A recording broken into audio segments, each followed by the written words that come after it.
How to construct the water tank overflow indicator circuit. Construction of water tank overflow indicator circuit.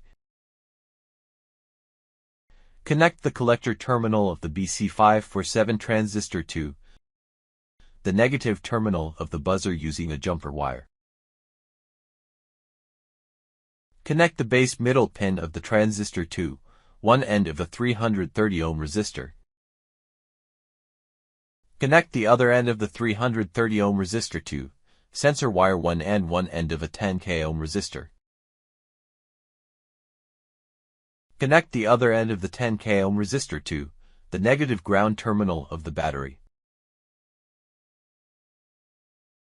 Connect the emitter terminal of the transistor to the negative ground terminal of the battery.